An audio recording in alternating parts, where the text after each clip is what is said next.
अस्सलामु अलैकुम वरहमतुल्लाहि वबरकातुहू। मोहतरम नाजरीन, सुप्रीम कोर्ट संसद के बनाए हुए कानून को रद्द कर सकता है।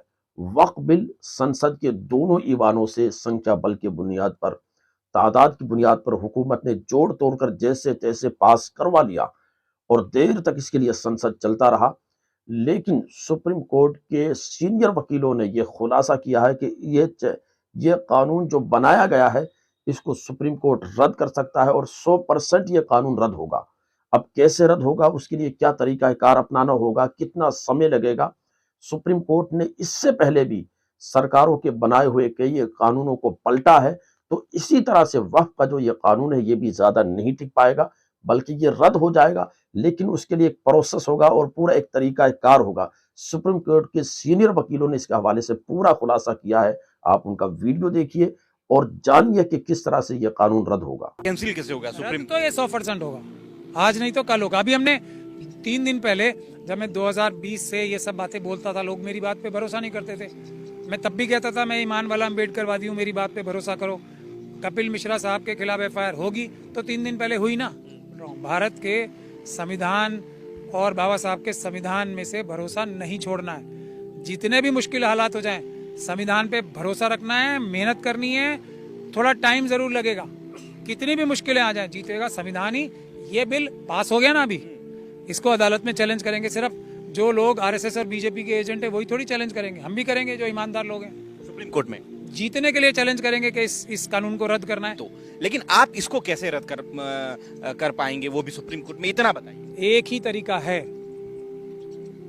और वो संवैधानिक तरीका है। इसमें सभी लोगों से हमारी डिटेल में बातचीत चल रही है। SC ST, मुस्लिम, सिख, क्रिश्चियन, बौद्ध और OBC के भी बहुत सारे लोग, और कुछ सनातन धर्म, जो सो कॉल्ड सनातन धर्म कहते हैं उन्हें, वो भी मानने वाले लोग हमारे साथ आ रहे हैं। उन सबका जॉइंट प्रोटेस्ट शुरू होगा। मैंने बार बार इस बात को बोला है, अदालतों से अगर हमें किसी चीज़ के लिए न्याय लेना है तो अदालतों में से 20% मिलेगा, 80% सड़क पे पीसफुल प्रोटेस्ट करके मिलेगा। चाहे वो CA NRC का आंदोलन हो, देखा ना आपने, किसान आंदोलन हो, वकीलों का आंदोलन हो, कोई भी आंदोलन हो, जिसमें पीसफुल प्रोटेस्ट नहीं होगा, कुछ नहीं मिलने वाला अदालतों से, ऐसा हमें एक्सपीरियंस से समझ में आया। तो लेकिन पीसफुल प्रोटेस्ट भी तो हम क्यों करते हैं? ताकि जो जुडिशरी के ऊपर प्रेशर बनाने की चेष्टा करती है सरकार, उस प्रेशर से इंसुलेट करने के लिए जजेस को। 2018 की बात हमें याद है, मेरी तो उस दिन से रातों की नींद कम हो गई है, जब 4 सुप्रीम कोर्ट के जजेस ने प्रेस कॉन्फ्रेंस, सिटिंग जजेस ने प्रेस कॉन्फ्रेंस करके बोला था कि हमारे ऊपर दबाव है और जनता आए हमारी रक्षा करे। उस दिन से तो हमने इसको अपना एक जिंदगी का मेन मकसद बना लिया कि संविधान बचाने के लिए जजेस की जो सुरक्षा है वो भी आवश्यक है। यहाँ चैलेंज कैसे देंगे कोर्ट में? सर हम करेंगे ना चैलेंज, हम सारी कम्युनिटीज की तरफ से मिला के करेंगे। अभी हम होगा रद्द, तो मैं आपको क्या कह रहा हूँ, रद्द ना हो। कपिल मिश्रा अरेस्ट हुआ कि नहीं हुआ? हुआ ना, वैसे ये भी रद्द होगा। आज नहीं तो कल होगा, थोड़े दिन बाद।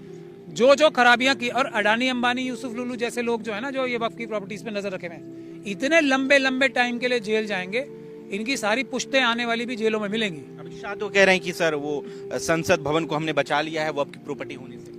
अमित एक्ट हो पहले तो अभी सुप्रीम कोर्ट का पावर तब आएगा जब प्रेसिडेंट ऑफ इंडिया उसको नोटिफाइड कर देंगी और वो गजट में आ जाएगा। अभी वो सिर्फ सुप्रीम कोर्ट ऑफ इंडिया के पास अभी नहीं पहुंचा है, पर ये जिन चीजों पर हम लोग इसको चैलेंज करने जा रहे हैं, वो इसमें सबसे महत्वपूर्ण मुद्दा है कि ये जो मैंने आपको सारी चीजों को बोला है, वक्फ बोर्ड का जो एक्ट है, उस एक्ट को डायलूट करने का, सुनने का और उसके साथ में सारी चीजों को मैनेज करने का पावर पूरे DM को दे दिया गया है। यह सबसे बड़ा सवाल है पूरे भारत देश के लिए। DM के बाद जो DM ने, बाय द वे, सपोज करिए DM ने आपके अगेंस्ट में जजमेंट दे दिया, तो उस जजमेंट को आप किसी भी ट्रिब्यूनल में, किसी भी अपीलेंट अथॉरिटीज में, इवन सिविल न्यायालय में तो जा ही नहीं सकते हैं। जो इसके साथ में जो रेवेन्यू कोर्ट होते हैं, जैसे DM का अपील जो होती है कमिश्नर के पास होती है, और उसके साथ में यार रेवेन्यू, मान लीजिए मैं मध्य प्रदेश से हूँ तो हमारे यहाँ रेवेन्यू कमिश्नर होता है, उसके बाद रेवेन्यू में भी जाती है रेवेन्यू बोर्ड जो ग्वालियर में सिचुएटेड है। ऐसे ही हर स्टेटों में होते हैं। उसके बाद वो हाई कोर्ट जाता है। तो जब ये सारे अपीलान ट्रिब्यूनल्स जो कहीं जाएगा ही नहीं, तो कोई भी यदि कुछ भी गड़बड़ी हो गई, कोई भी जजमेंट होता है, रिव्यू का प्रोविजन होता है, इसके साथ में उसमें क्यूरेटिव का भी होता है। ये जब सारी चीजें नहीं है, तो इसमें यदि बाय द वे DM उसमें कुछ गड़बड़ कर भी दिया, तो वो सारी चीजों को कैसे वो मैनेज करेंगे? और उसको वकील महमूद पराचा साहब ये खुलासा कर रहे हैं कि इस कानून को हम सुप्रीम कोर्ट में चैलेंज करेंगे और इसके लिए एक पूरी लीगल टीम बनाएंगे और हर तरह के लोगों को अपने साथ लेकर आखिरी सांस तक ये लड़ाई लड़ेंगे और आप देखेंगे कि एक दिन ये कानून वापस होगा।